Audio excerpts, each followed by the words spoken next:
20 de enero de 2008. Reno, Nevada. Una estudiante universitaria de 19 años regresa de una noche de fiesta con amigos. Son las 4:00 de la madrugada. Brianna Denison está cansada. Se acuesta en el sofá de la sala de su amiga, cerca de la puerta principal. La puerta de vidrio está sin seguro, como siempre. 5 horas después, su amiga se despierta. Brianna no está. Solo queda una pequeña mancha de sangre en la almohada. Sus zapatos, su teléfono, su bolso, todo sigue allí. Pero Brianna ha desaparecido. Alguien entró en la casa mientras todos dormían. Tomó a Brianna del sofá sin hacer ruido. Ni siquiera el perro ladró. Durante 26 días, 1.700 voluntarios buscan en un área de 260 kilómetros cuadrados. El caso aparece en los medios nacionales. Toda la ciudad de Reno se une para encontrar a Brianna. El 15 de febrero, un trabajador encuentra calcetines naranjas brillantes sobresaliendo entre ramas de árboles en un campo desolado. Se acerca. No es un maniquí. Es el cuerpo de Brianna, parcialmente cubierto de nieve. Había sido violada y estrangulada. Junto a su cuerpo, la policía encuentra algo inquietante. Ropa interior que no le pertenece. Es una firma, un mensaje del asesino. La evidencia de un depredador serial que ha estado acechando el campus universitario durante meses. Brianna Zunino Denison nació el 29 de enero de 1988 en Reno, Nevada. Era la mayor de 2 hijos en una familia unida y amorosa. Sus padres, Bridget y Brian Denison, la criaron junto con su hermano menor en un ambiente cálido lleno de apoyo. Desde pequeña, Brianna demostró ser una joven brillante, carismática y llena de energía. En la escuela secundaria, Brianna era popular y activa, participaba en actividades extracurriculares, mantenía buenas calificaciones y tenía un círculo amplio de amigos. Era el tipo de persona que iluminaba una habitación cuando entraba. Su sonrisa era contagiosa y su personalidad magnética. Todos los que la conocían tenían algo positivo que decir sobre ella. Después de graduarse de la escuela secundaria en Reno, Brianna tomó una decisión que muchos jóvenes de Nevada hacen. Se mudó a California para asistir a la universidad. Se inscribió en Santa Barbara City College, en California, donde estudiaba psicología. Le apasionaba entender la mente humana, ayudar a las personas y hacer una diferencia en el mundo. En enero de 2008, Brianna tenía 19 años y estaba en medio de su año académico. Pero era el fin de semana del día de Martin Luther King Jr., un fin de semana largo de 3 días. Brianna decidió regresar a Reno para visitar a su familia y a sus amigos de la infancia. Extrañaba su ciudad natal y quería reconectarse con las personas que había dejado cuando se mudó a California. El viernes 18 de enero, Brianna llegó a Reno. Pasó tiempo con su familia en su casa. Hablaron, se pusieron al día, disfrutaron de estar juntos. Luego, el sábado 19 de enero por la noche, Brianna hizo planes para salir con su amiga Kate Hunter y el novio de Kate. Querían ir al centro de Reno, visitar algunos bares y discotecas y disfrutar de una noche de diversión. Kate vivía en una casa cerca del campus de la Universidad de Nevada en Reno, en una zona conocida por ser frecuentada por estudiantes universitarios. La casa estaba en McKay Court, una calle tranquila residencial, a pocas cuadras del campus. Kate compartía la casa con su novio. Era un lugar acogedor donde a menudo se reunían amigos. Esa noche, Brianna se quedó a dormir en la casa de Kate. El plan era simple: salir, divertirse y luego regresar a la casa para pasar la noche. Nadie tenía razón para preocuparse. Era un plan ordinario para un sábado por la noche de estudiantes universitarios. La noche del sábado 19 de enero de 2008, Brianna, Kate y el novio de Kate salieron al centro de Reno. Visitaron varios establecimientos, bebieron, bailaron y se divirtieron. Era una noche típica de fin de semana para jóvenes universitarios. Brianna estaba de buen humor, feliz de estar de vuelta en casa, rodeada de amigos. Alrededor de las 4:00 de la madrugada del domingo 20 de enero, el grupo regresó a la casa en McKay Court. Todos estaban cansados después de una larga noche. Kitty y su novio se fueron directamente a su habitación en el segundo piso. Brianna, exhausta, decidió acostarse en el sofá de la sala de estar en la planta baja. La sala de estar estaba cerca de la puerta principal de la casa. Había una puerta de vidrio corrediza que daba al patio trasero. Como era común en esa casa, la puerta no estaba cerrada con seguro. Era una práctica habitual. Los residentes entraban y salían frecuentemente y nunca habían tenido problemas de seguridad en el vecindario. vecindario. Brianna se acomodó en el sofá con una almohada y una manta. Llevaba su pijama. Sus zapatos estaban en el suelo junto al sofá. Su teléfono celular, su bolso con su identificación y sus pertenencias personales estaban todos allí, cerca de ella. Se quedó dormida rápidamente. La casa también tenía un perro, una mascota de la familia que generalmente alertaba si había extraños o ruidos inusuales. Pero esa noche el perro no ladró. No hubo sonidos de alarma. No hubo indicios de que algo estaba mal. En el segundo piso, K.T. y su novio también se quedaron dormidos rápidamente. La casa estaba en silencio. Todos descansaban después de la noche de fiesta. Pero en algún momento durante esas horas de la madrugada, algo terrible sucedió. Alguien entró a la casa. Alguien que había estado observando. Alguien que había esperado el momento perfecto. Kate Hunter se despertó alrededor de las 9:00 de la mañana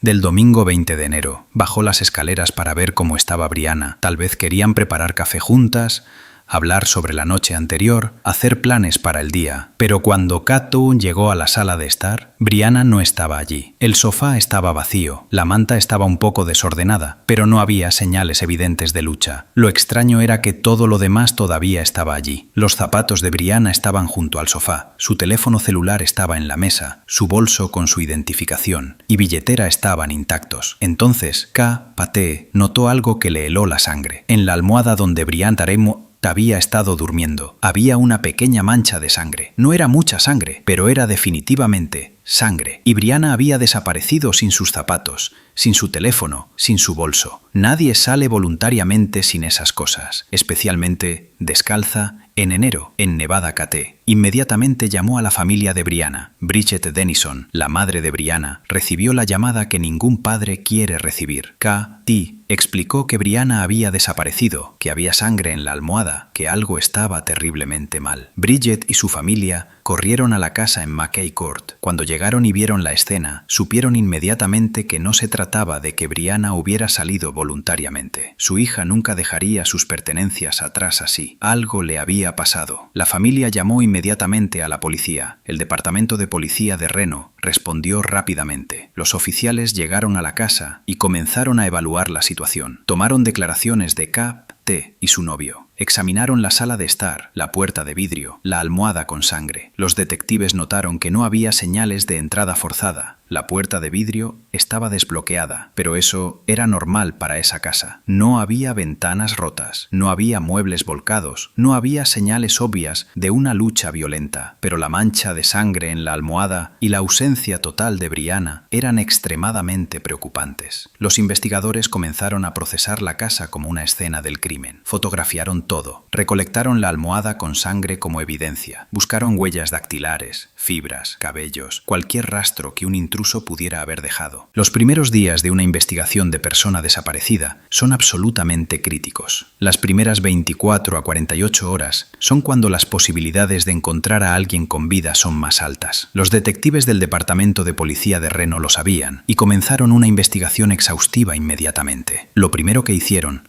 fue entrevistar a todos los que habían estado con Brianna la noche del 19 de enero. Hablaron con Kate extensamente sobre la noche, a qué bares habían ido, con quién habían interactuado, si alguien había mostrado interés inusual en Brianna, si habían notado a alguien siguiéndolos. K.T. y su novio explicaron que no habían notado nada fuera de lo común. Habían estado en lugares públicos llenos de gente. Nadie había actuado de manera extraña o amenazante. Brianna no había mencionado sentirse incómoda o observada. Los detectives también revisaron los registros del teléfono celular de Brianna. Querían ver si había hecho o recibido llamadas durante la noche o temprano en la mañana. No había actividad telefónica después de que regresaron a la casa alrededor de las 4:00 am. El teléfono simplemente había quedado allí, sin usar. La policía comenzó a buscar a Brianna en el área circundante. Peinaron el vecindario, hablaron con residentes, preguntaron si alguien había visto u oído algo inusual en las primeras horas del 20 de enero. Nadie había visto nada. Nadie había escuchado gritos o sonidos de lucha. Era como si Brianna hubiera desaparecido en el aire. Los investigadores también consideraron todas las posibilidades habituales en casos de personas desaparecidas. ¿Podría Brianna haber salido voluntariamente por por alguna razón? Esa teoría fue rápidamente descartada, dado que dejó todas sus pertenencias. Podría haber sido secuestrada por alguien que conocía. Los detectives investigaron a todas las personas en la vida de Brianna, amigos, exnovios, conocidos. No encontraron a nadie con motivo o la oportunidad. Lo que quedaba era la posibilidad más aterradora, que un extraño hubiera entrado a la casa y se hubiera llevado a Brianna mientras todos dormían. Mientras los detectives investigaban la desaparición de Brianna, comenzaron a revisar casos similares recientes en el área de Reno. Lo que descubrieron fue alarmante. Brianna no era la primera joven atacada en esa zona cerca del campus universitario. En octubre y diciembre de 2007, apenas meses antes,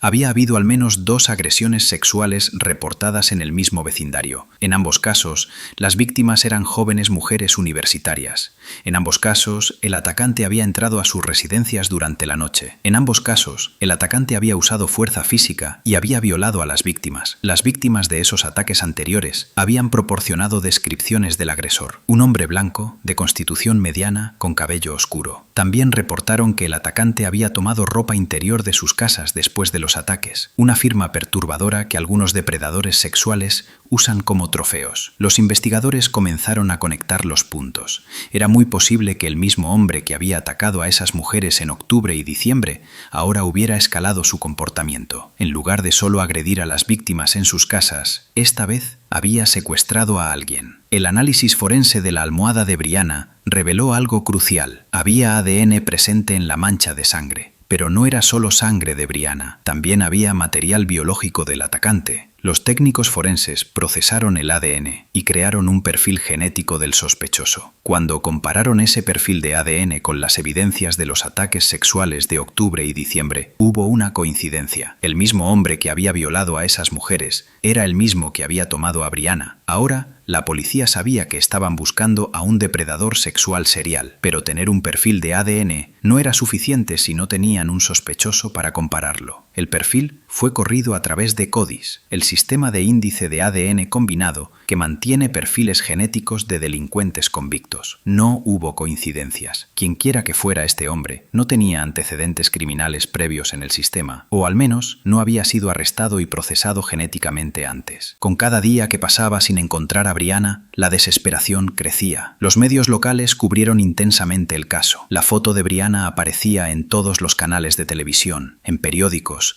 en volantes por toda la ciudad. La comunidad de Reno respondió de manera extraordinaria. Se organizaron búsquedas masivas con voluntarios, cientos. Luego, miles de personas se unieron para buscar a Brianna. Peinaron parques, lotes baldíos, áreas boscosas, cualquier lugar donde un cuerpo pudiera estar escondido. La familia Dennison estaba en el centro de estos esfuerzos. Bridget, la madre de Brianna, se convirtió en la voz pública del caso. Hizo apariciones en medios locales y nacionales, rogando por información. Su dolor era palpable, pero también su determinación. No descansaría hasta encontrar a su hija. Las búsquedas se expandieron a un área de más de 260 kilómetros cuadrados alrededor de Reno. Se usaron perros rastreadores, helicópteros, equipos de búsqueda y rescate. Voluntarios caminaron hombro con hombro a través de campos, revisaron debajo de puentes, buscaron en edificios abandonados, pero no encontraban a Brianna. Pasó una semana, luego 2 semanas. Conforme pasaba el tiempo, la esperanza de encontrarla con vida disminuía, aunque nadie quería admitirlo en voz alta. Los investigadores siguieron cada pista, por pequeña que fuera. Recibieron cientos de llamadas al número de información. Algunas personas reportaban haber visto a alguien que se parecía a Brianna. Otros tenían teorías sobre lo que podría haber pasado. Cada llamada fue investigada, pero ninguna llevó a un avance. El 15 de febrero de 2008, 26 días después de que Brianna desapareciera, un hombre llamado Albert Johnson estaba trabajando en un lote de desarrollo en construcción en la zona sur de Reno. Era un área industrial desolada con campos abiertos y vegetación escasa. Mientras Johnson trabajaba, notó algo inusual en la distancia. Parecían calcetines naranjas brillantes, sobresaliendo entre algunas ramas de árboles y arbustos. En medio del paisaje marrón y gris del invierno de Nevada, el color naranja brillante era imposible de ignorar. Johnson se acercó para investigar. A medida que se acercaba, se dio cuenta con horror de que no era un maniquí o basura. Era un cuerpo humano. Estaba parcialmente cubierto de nieve y vegetación, pero los calcetines naranjas habían quedado expuestos, probablemente debido al viento o al movimiento de animales. Johnson inmediatamente llamó al 911. La policía de Reno respondió rápidamente y acordonó el área. Los detectives que habían estado trabajando en el caso de Brianna llegaron a la escena con un terrible presentimiento. El cuerpo estaba en posición boca arriba, aunque había descomposición debido al tiempo que había estado expuesto a los elementos. Los investigadores pudieron ver que era el cuerpo de una mujer joven. Llevaba los mismos calcetines naranjas brillantes que Brianna había usado la noche que desapareció. La identificación positiva se hizo usando registros dentales, pero para la familia y los investigadores sabían inmediatamente que era Brianna. La búsqueda de 26 días había terminado de la peor manera posible. Los técnicos forenses procesaron meticulosamente la escena donde el cuerpo de Brianna fue encontrado. Documentaron todo con fotografías y mediciones. La ubicación estaba a varias millas de la casa, en McKay Court, donde había sido secuestrada. Era un área remota, el tipo de lugar donde un cuerpo podría pasar desapercibido durante mucho tiempo si no fuera por esos calcetines naranjas brillantes. El doctor Ellen Clark, la médica forense del condado de Washoe, realizó la autopsia. Lo que descubrió confirmó las peores sospechas. Brianna había sido violada y estrangulada. La causa oficial de muerte fue asfixia por estrangulamiento. Había evidencia de trauma sexual consistente con agresión. El análisis forense también reveló algo crucial. Había ADN del atacante presente en el cuerpo de Brianna. Cuando los técnicos compararon este ADN con el perfil del ADN encontrado en la almohada de la casa en McKay Court y con el ADN de los ataques sexuales de octubre y diciembre, todo coincidía. Era definitivamente el mismo hombre. Pero lo más inquietante fue otro hallazgo en la escena. Junto al cuerpo de Brianna, los investigadores encontraron un par de ropa interior de mujer que no le pertenecía a ella. Las prendas fueron enviadas para análisis de ADN. Los resultados mostraron que pertenecían a una de las víctimas de agresión sexual de diciembre de 2007. Este descubrimiento confirmó lo que los investigadores habían sospechado. Estaban tratando con un depredador sexual serial que tomaba ropa interior de sus víctimas como trofeos. El hecho de que hubiera dejado estas prendas junto al cuerpo de Brianna era particularmente perturbador. Era como si estuviera enviando un mensaje, conectando sus crímenes deliberadamente, demostrando su poder. Los investigadores también buscaron otras evidencias en la escena: huellas de neumáticos, huellas de zapatos, fibras, cualquier cosa que pudiera ayudar a identificar al asesino. Encontraron algunas fibras que no coincidían con la ropa de Brianna, posiblemente del vehículo o ropa del asesino. Con un perfil de ADN del asesino pero sin coincidencias en las bases de datos criminales, los investigadores necesitaban encontrar otra manera de identificarlo. Decidieron implementar una estrategia poco convencional, una recolección masiva de ADN de hombres en el área. La policía de Reno hizo un llamado público pidiendo que hombres en la comunidad proporcionaran voluntariamente muestras de ADN para ser eliminados como sospechosos. Enfatizaron que cualquiera que se negara no sería considerado automáticamente sospechoso, pero que la cooperación ayudaría a resolver el caso más rápidamente. Cientos de hombres respondieron. Oficiales establecieron estaciones de recolección donde los voluntarios podían ir a proporcionar un hisopo bucal simple. Cada muestra era procesada y comparada con el perfil del asesino. Uno por uno, los hombres eran eliminados como sospechosos. Mientras tanto, la policía continuaba investigando pistas tradicionales. Revisaron registros de vehículos en el área donde el cuerpo fue encontrado. Entrevistaron a residentes del vecindario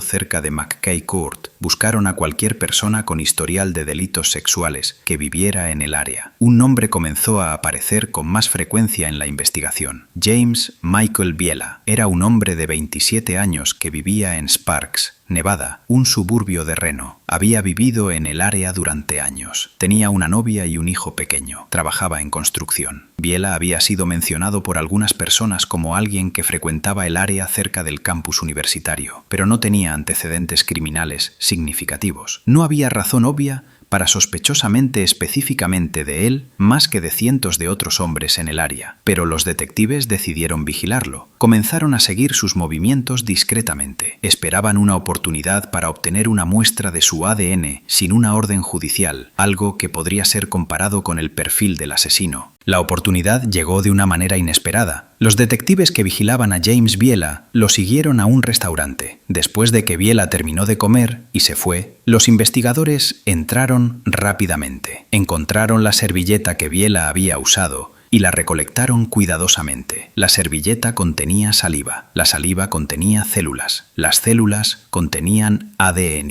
La servilleta fue enviada inmediatamente al laboratorio forense para análisis. Los técnicos extrajeron el ADN de la servilleta y lo compararon con el perfil del asesino de Brianna Denison. Los resultados fueron concluyentes. Era una coincidencia perfecta. James Michael Biela era el hombre que había violado y asesinado a Brianna. También era el hombre responsable de las agresiones sexuales de octubre y diciembre. El 25 de noviembre de 2008, 10 meses después de la muerte de Brianna, James Biela fue arrestado. La policía de Reno coordinó el arresto cuidadosamente. No querían darle ninguna oportunidad de huir o destruir evidencia. Oficiales lo rodearon en su casa en Sparks y lo tomaron bajo custodia sin incidentes. Cuando registraron la casa de Biela, los investigadores encontraron evidencia adicional. Había ropa y objetos que coincidían con fibras encontradas en las escenas del crimen. También encontraron más ropa interior femenina que no pertenecía a su novia, probablemente trofeos de otras víctimas que aún no habían sido identificadas. Biela fue acusado de asesinato en primer grado, agresión sexual y secuestro en el caso de Brianna Denison. También fue acusado de las agresiones sexuales de octubre y diciembre de 2007. El juicio de James Biela comenzó en mayo de 2010, más de 2 años después de la muerte de Brianna. La fiscalía presentó un caso meticuloso y devastador. La evidencia de ADN era irrefutable. Los expertos forenses testificaron sobre las coincidencias perfectas